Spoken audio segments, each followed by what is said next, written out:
My name is Gabby and I'm 16 years old. 6 years ago, I felt a bulging in my lower left back. The doctor told me I had overworked a muscle from playing soccer. And it didn't go away. We decided to get a second opinion.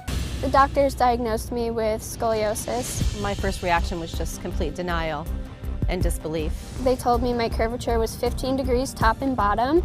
Now 6 years later, it is at 80 degrees top and bottom. Physicians suggested that we do surgery that is decades-old technology. We have gone coast to coast trying to find alternate methods for Gabby, keep her out of surgery. I went from physical therapists to acupuncturists to chiropractors. We tried it all. The curve continued to progress.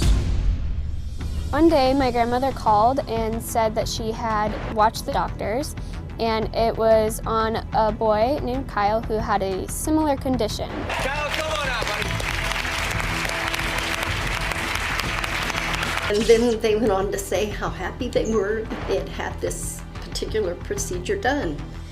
So I got on the phone immediately and said, Tony, you've got to check this out. There's a doctor that can take care of Gabby. Kyle's scoliosis, when he came to me, was like this. I can't even express enough how much better it's gotten. Dr. Melamed was doing things differently, and it was more progressive and it was more advanced than the technology that we had been introduced to.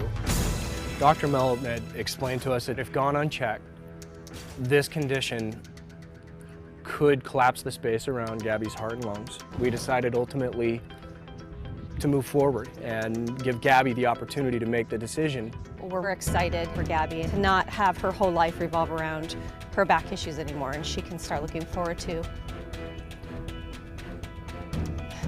more exciting things in life. I'm a little anxious to see how it all turns out, but I'm also excited.